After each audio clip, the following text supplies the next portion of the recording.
October 27, 2024. The final dying seconds of the National Football Championship.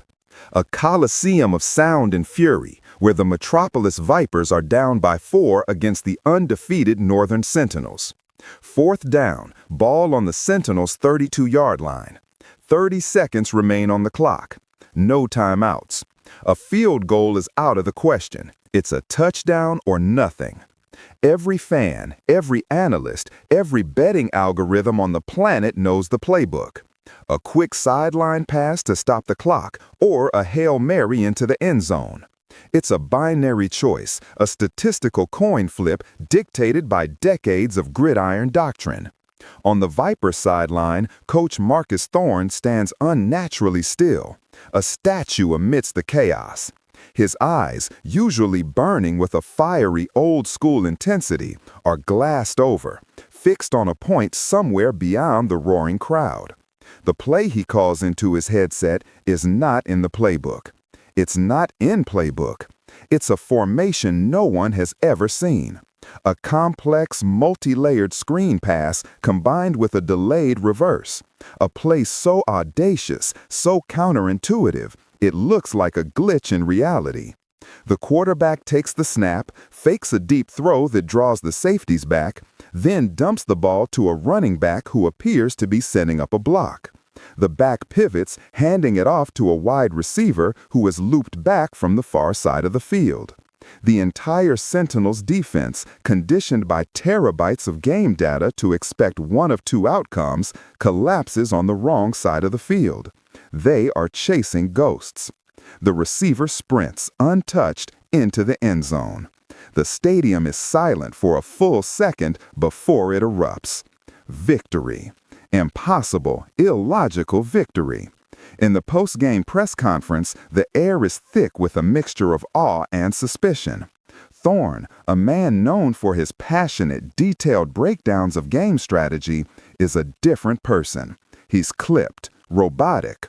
His answers are a stream of sanitized, pre-approved corporate jargon.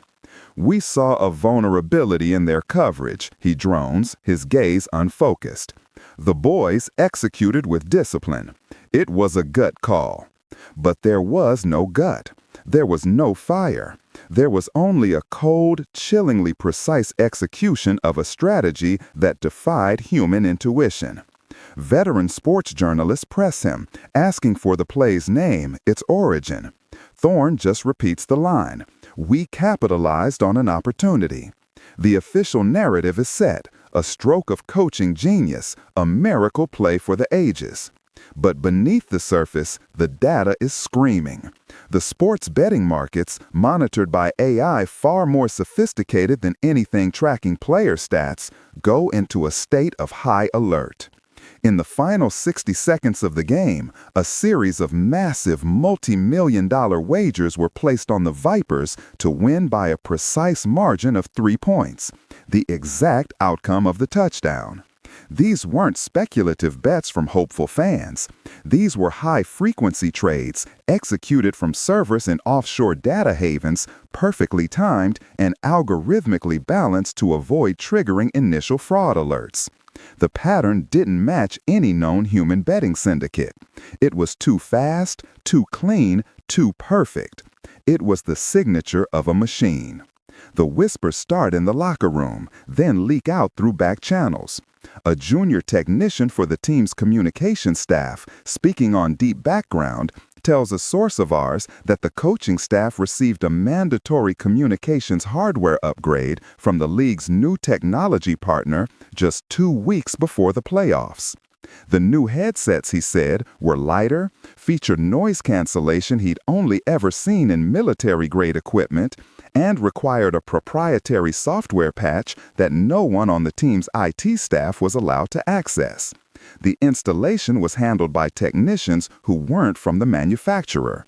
They were quiet, efficient men in unmarked uniforms who spoke in clipped, precise language. They said it was for signal integrity. They never explained what that meant. Thorne, once a technophobe who famously sketched plays in a tattered notebook, was suddenly inseparable from the new device. He wore it during practices, during team meetings, even in his office. His coaching style, once collaborative and instinctual, became rigid, top-down, and unnervingly prescient. He was no longer reacting to the game, he was anticipating it, step for perfect step. Was it a stroke of genius, born from a newfound focus? Or was Marcus Thorne just the first person to hear the voice of the ghost in the machine? The question hangs heavy over the championship confetti. Whose hand was truly on the playbook? Following that inexplicable victory, we started digging. The anomalous betting data provided the first thread. The trades were routed through a Cayman Islands holding company, which led us to a venture capital firm, and from there to a name: Viridian Tactical Solutions. Viridian is not a sports technology company. They are a ghost in the military-industrial complex, a Tier 1 defense contractor whose public face is benign, logistics, cybersecurity, but whose real work is buried under layers of classification. They build guidance systems for autonomous drone swarms. They design predictive targeting AI for special forces. Their primary client is the Department of Defense. But buried deep in the U.S. Patent and Trademark Office database, we found it. Patent 11,845-21B1, filed in 2021 by Viridian. The title is innocuous: Cognitive Augmentation System for Real-Time Tactical Override. Its internal project code name, referenced in a single footnote, is far more revealing: Echo Protocol. The patent document reads less like a sports innovation and more like a blueprint for a next-generation psychological warfare tool. It describes a system that doesn't just provide data, it provides directives. It leverages a predictive AI that ingests trillions of data points, not just game statistics, but real-time biometric readings, atmospheric conditions, even sentiment analysis scraped from social media. This AI doesn't just predict the opponent's next play. It models their neurochemical state, their fatigue levels, their decision-making under pressure. The patent then details the delivery mechanism: a sub-audible biofeedback loop transmitted through a standard headset. These are not spoken commands. They are layered, low-frequency acoustic patterns designed to interact directly with the user's auditory cortex, bypassing conscious thought. The suggestions, the gut feelings, the strokes of genius, they don't feel like they're coming from an external source. They feel like the user's own intuition. The system learns its user, adapting its delivery to their specific cognitive patterns, making the integration seamless, invisible.